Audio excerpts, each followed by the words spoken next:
ADEC's Smart Start program offers first-time practice owners their deepest discounts on equipment and furniture for 2 years, plus other savings and complimentary services. Ask your ADEC rep for details and start smart with ADEC. Join Doctors Savanah Craig and Ronnetta Sartor as we navigate life beyond graduation. Real conversations about forging our own paths in our early years in our careers. There's a reason it's called practicing dentistry. Welcome back to another episode of Beyond Graduation. I am Savanah Craig, and with me as always, I'm Ronnetta Sartor. Good to see you guys back.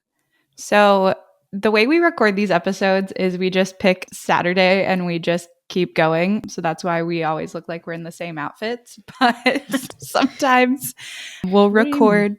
What? I was going to say, what do you mean? This is my podcasting outfit. Oh, you just put it on every time. This is my lucky one. I just got a few of them and I just alternate them, you know? Your closet is scrubs and then this outfit only. Yes. In multiples.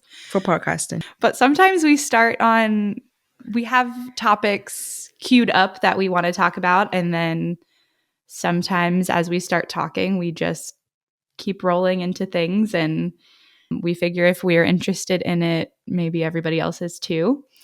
But so we're doing sort of a deep dive on why we're so hard on ourselves as dentists and how we face complications and why I was talking to one of my mentors about a treatment plan or some treatment that I did that did not work out the way that we wanted it to. And she said to me when patients ask her, because they always do, how long will this last? And she said, forever in a vacuum. But oh, I like that. Your mouth, your body is not that environment. So I thought that was a good way to think about sort of what we've been talking about behind the scenes. So I thought your take was pretty interesting on why we're so afraid of, or I feel ill-equipped to handle some complications and how to talk about that with my patients. And I thought your perspective on sort of the dental education system was really insightful. Yeah, so if I'm thinking about our conversation correctly, I kind of went back to when we're in dental school and how we're taught, right? So before we even touch a patient, we're taught how to do dentistry on a typodont, right? Mm-hmm. And then when we go and start doing things on patients, pretty much it's more so converting what we learned on a typodont to an actual human. But I think the typodont, the ideal patient. Right, the ideal patient. We take classes like systemic pathology and oral pathology and that sort of thing. But I wish that there was one course that kind of put it all together, right? So, for example, like you said, our typodont is kind of the vacuum, right? Like the typodont's not chewing every day. The typodont's not drinking sodas every day. The typodont has a perfect health history. No tongue. Yeah, no tongue. No cheeks, kind of, but ours were really stretchy. Right. So, that typodont is an ideal, perfect scenario and situation, right? Yep. When we do dentistry, it's not in an ideal situation. If we're doing dentistry, it's likely because something failed, something went wrong, right. And we are there to now remedy the situation. And so, your mentor is very right. In a vacuum, yes, it could last forever. But if our crown and bridge work and, composite restorations are continuously bathed and just sitting in a pool of acid all day long, that's not going to last forever. What are your thoughts on that? And I guess more so like just your struggles with communicating those potential complications to patients. Yeah, I think it goes back to, part of the reason I really liked dentistry and was attracted to this field, which is very funny now, was it felt like A plus B equals C. Tooth cavity filling. And I was like, I got it. I got hand skills. I can drill out that decay. I can put a new thing in and good deal. because of the typodont mentality. Like, I got the technical skills. I can see that on a radiograph. I'm your girl. But then you start realizing how much else there is. And every day there are new medications and new problems that patients have that affect the work that I do. And no matter how perfect my crown prep is, no matter how much I talk to my patient about diet and this and that, the medications that they're on that are keeping them alive are working against me.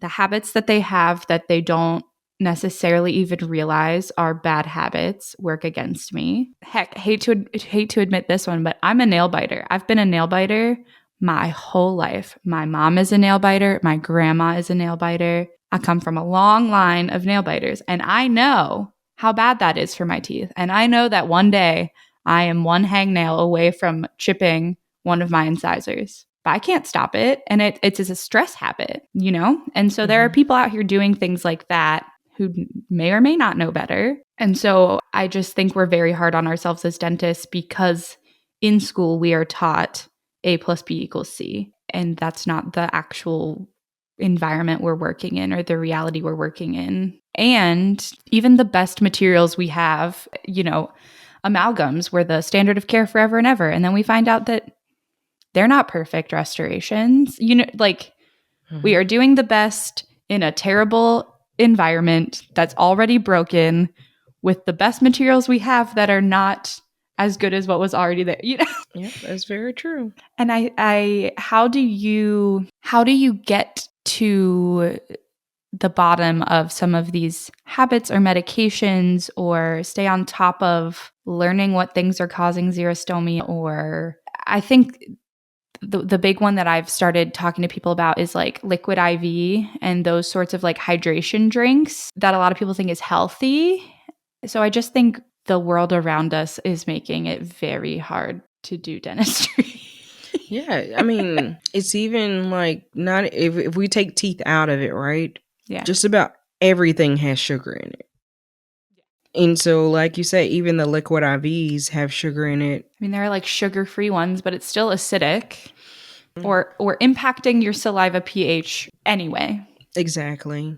And so I think it depends. So if it's my first time seeing a patient, you know, we look at everything. You could look in the mouth and see signs of different stuff. Sure. A lot of it is paperwork that I have patients fill out. And so we have a form that they fill out once they're in the chair that's called the Healthy Mouth Baseline. And it pretty much has a list of habits or pain or just anything they may be experiencing, and they check it off. And so we talk about that plus medical history plus what's seen radiographically and intraorally. And based on that, I start asking questions. I almost always ask about diet and what they drink. And then we just have a real conversation on how medications or habits are contributing to certain things. And if we want the teeth to sustain for as long as we can, here are the things that I need to do as a dentist to help you.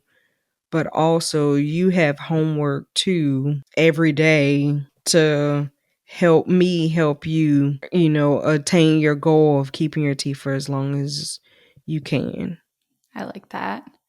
I think there are also just so many people unaware of what they're eating, what medications they're on. I think we talk a lot about xerostomia and polypharmacy. And I had a patient the other day who was like, I don't understand. I've never had cavities ever in my life, and now teeth are breaking and all these things. And we got to, recently diagnosed with diabetes. And now we're on these medications and this changes and stinks because you've got to keep your body healthy, but it's going to impact what we're doing here. Same thing for sleep apnea and acid reflux.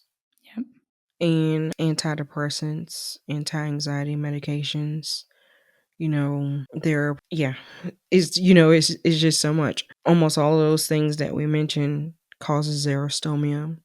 But in addition to that, the SSRIs and apnea pretty much can cause clenching and grinding.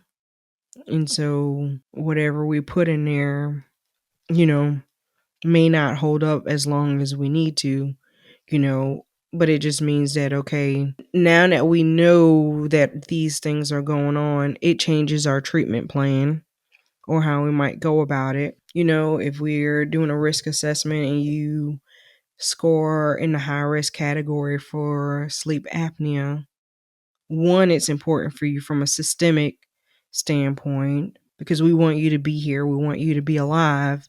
But from an oral standpoint, there's no way that I'm doing full mouth restoration on you until you have your sleep apnea addressed. There's no way we're going to, you explain it to them. Whatever I put in here, you're going to spit it back out at me until we have that addressed. So I think a lot of it is just, I think when we're in school, we run to the mouth to be ready to be technical and do things, but it's more so taking a step back and seeing our patient and getting to know them, what's important to them, but also getting to know their history. Like, in school they say never treat a stranger.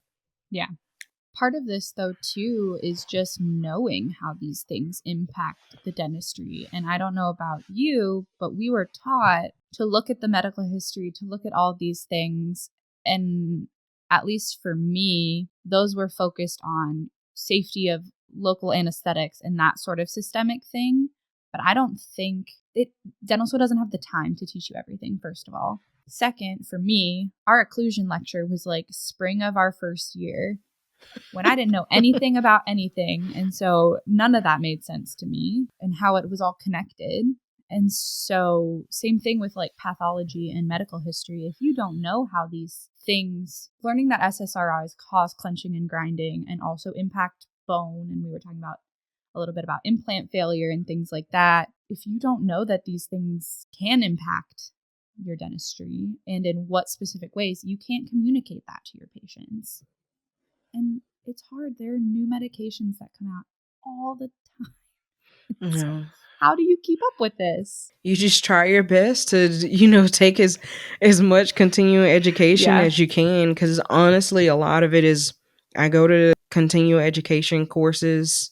I have friends and mentors like you and some friends that are specialists. You and I both read a lot. Yeah. So all you can do is do the best that you can and function with the knowledge that you have today. Like I tell patients all the time, if something dentistry wise that they have failed and they want to know why, and it's something that was like an older material or something like that, we say, at the time, this is what we knew. Yeah. This was the best material. But we have now found XYZ, and this is how I propose we move forward. I think that's any profession. You're just doing the best that you can with the research that you have at that time. I think that I have this conversation with my grandparents all the time. Like, your doctors are just people working on what they were taught. And that can be scary to think about. Yeah, it could be. But we're doing our best. And when you know better, you do better. But also, we don't know everything and we're never going to. How do you've talked about how you've transitioned to the dentistry failed, the dentist doing the treatment didn't fail. That conversation, I think, in this talk about we're putting our work in a inhospitable environment. It's not in a vacuum. How do you let patients know? Hold on, did you say hospitable or did you mean hostile? Hostile. Hostile environment. Okay. Sorry. Good catch. Yeah. I was about to say, because it could be hospitable. And usually not. Depending on what kind of mouth it is, but I just know. The majority. Yeah, my style. Yeah, it's pretty hostile. Thank you. It's not an ideal place to be. How do you communicate that, especially as people age and their medical history changes, and how do you bring that all together? I think a lot of it is patients just want to know that you're concerned, right? So, Yeah. for example, I think I was telling you about a couple of patients I had this week where, they came in for their hygiene appointment. We had some things that we were monitoring or things that we had saw or treatment plan, and they just hadn't gotten around to having it done just yet. And, with our intraoral photos and stuff, we showed them, hey, these areas have worsened. And we have to talk about, the medications and everything. We're fighting an uphill battle. We're doing as much as we can with what we have to try to keep them around for as long as we can. And in some situations, you have to let them know what the reality of the situation is. The reality is you may end up losing all of your teeth. Yeah. Because of it. Okay.